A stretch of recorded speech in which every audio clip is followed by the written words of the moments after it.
appointed time set by Samuel. But Samuel did not come to Gilgal, and the people were scattering from him. So Saul said, "Bring to me the burnt offering and the peace offerings," and he offered the burnt offerings. So Samuel had instructed Saul to wait the 7 days, 7 being a perfect number, being the number that God set aside for Saul to wait. Samuel had told Saul this. Saul got impatient. And so what Saul says is, "Bring to me the burnt offering and the peace offerings," and he offered the burnt offerings. This is Saul's disobedience. He is offering a sacrifice to the Lord that is not consecrated. He is not the one that's supposed to be offering the burnt offering. Remember, Saul is the king. Yes, he is a spiritual leader of Israel. But also note that Samuel, as long as he lived, was God's man, God's prophet, and that he shared God's word with the king. So what does he do? He goes against what Samuel has instructed him. Here's what he did. Here's what you and I do. And this is something that I've told teenagers for years when I was a youth pastor, and I will continue to tell adults and teenagers the same thing. You better know what you're going to do in any given situation, because if you don't, you'll make the wrong choice. Now, that's not necessarily always true, you might say, but we get into what's called situational ethics. If I get into a certain situation, I'm going to react to that situation, and I may or may not make a wise choice.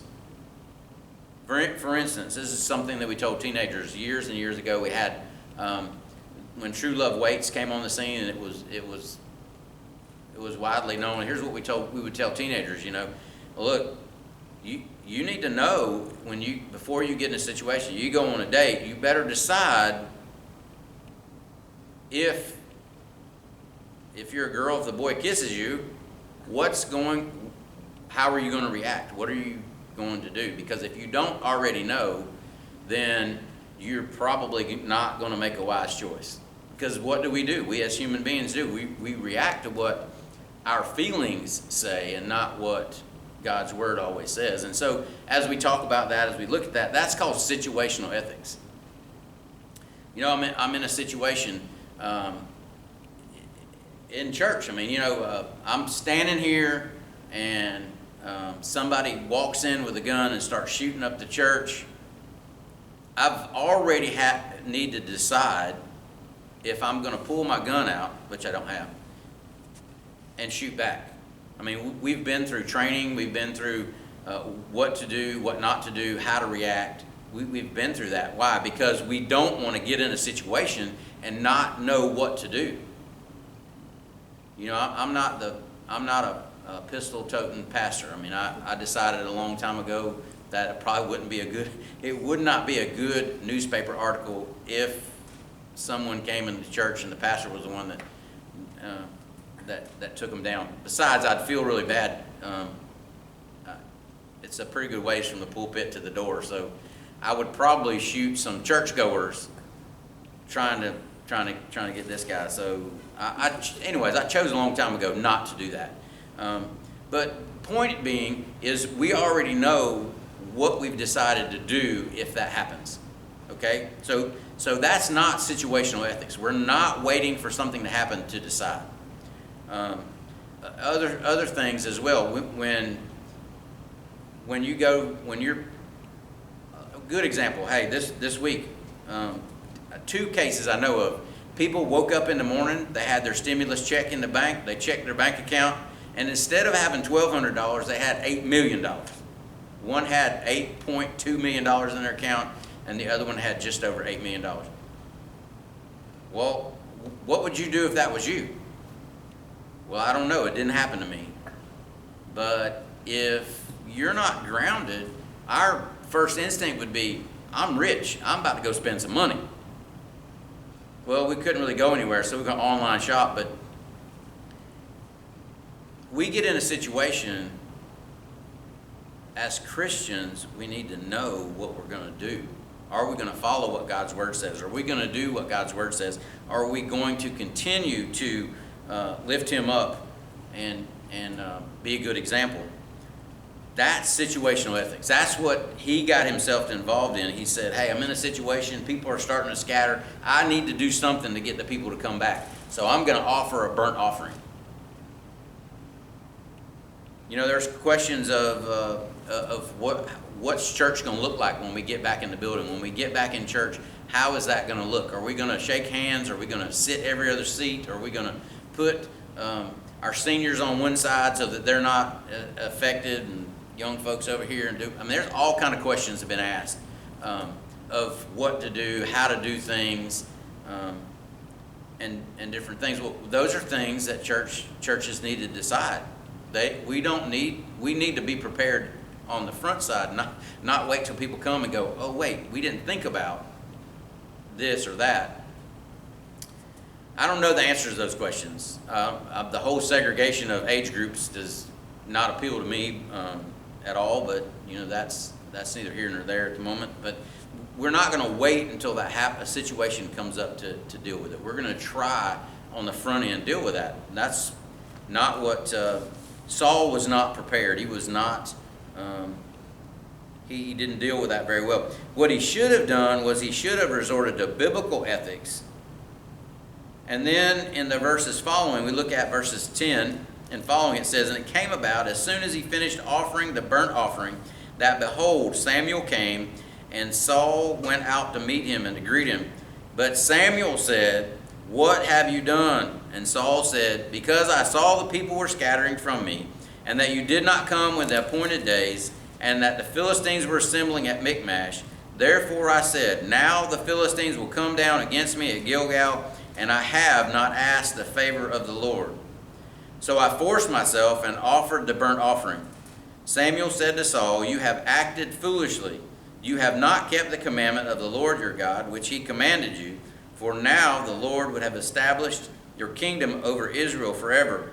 But now your kingdom shall not endure. The Lord has sought out for himself a man after his own heart, and the Lord has appointed him as ruler over his people, because you have not kept what the Lord commanded you. So, what do we see in verses 10 through 14? Saul making excuses. Don't we often do that? Don't we often say, oh man, I'm going to I need to make up an excuse. Well, this is the reason I did that. No, we don't need to make up an excuse. If we did something, we need to own up to what we did. And in this, instead of asking for forgiveness here, Saul says, hey, this is why I did that, because you didn't show up. I'm going to cast blame on somebody else. Look, isn't that what we do? I don't have to, I never have been accused of looking good, but to look good, I don't have to do anything different. All I have to do is make you look worse than me. So what do? I make up some stories on you, or I fudge the truth a little bit and make you look bad just to make myself look better. I don't have to do anything except make you look worse than me. That's how people in the world act. Now, as Christians, we shouldn't be acting like that. We should not be involved in that. We should ask for forgiveness for what we've done. We should not have to try to make other people look worse so we look better. Yet, every day, that's what takes place. Every day, we point fingers rather than pointing fingers to ourselves and asking God's forgiveness and God's guidance in situations. Without a doubt, Saul says here, because I didn't ask for the favor of the Lord. When we just go out and do whatever we want to do, we're not asking for God's favor. We don't really need him, do we? That's what we're saying. God, we don't need you. We're going to go out and do our own thing anyway. You know, our church is in the process of going through and trying to understand and engaged in a building program. And we're talking about a building, we're talking about plans, we're talking about how that building would be used and different things. But I can tell you one thing. 1 Samuel chapter 3 does not apply to the church, Friendship Baptist Church, in the process of building a building. You know why? Because that committee, this church, has sought out God in prayer. And at every turn, we have said, God, if you do not want us to proceed, throw up a roadblock that we cannot get over or around and stop this process. And he may yet do that, but we continue to pray that so that God can show us without a doubt where we need to be and where we need to be going. So as Saul committed that, here's what Saul did. Saul says to the people, we're going to attack the Philistines. Well, whether it was upon Jonathan or whatever, Saul did not ask God's favor. He says so himself in verse 13. In verse 12, he says, I have not asked the favor of the Lord, so I forced myself and offered the burnt offering. He still has not gone to the Lord there and asked for forgiveness or for his support. Verse 15, then Samuel arose and went up to Gilgal to Gibeah of Benjamin, and Saul numbered the people who were present with him, about 600 men. Now Saul and his son Jonathan and the people who were present with them were staying in Gibeah of Benjamin, while the Philistines camped at Michmash. And the raiders came from the camp of the Philistines in 3 companies. One company turned towards Ophrah, the land of Shual. Another company turned toward Bethhoron, and another company towards the border which overlooked the valley of Zeboim, towards the wilderness. Now no blacksmith could be found in the land of Israel, for the Philistines said, otherwise the Hebrews will make swords and spears. Now, this is a description of how the Philistines are coming upon Israel. They're divided into 3 companies. The companies are invading Israel in 3 different places. Verse 19 of note is this. It says, no blacksmith could be found in all the land of Israel, for the Philistines said, otherwise the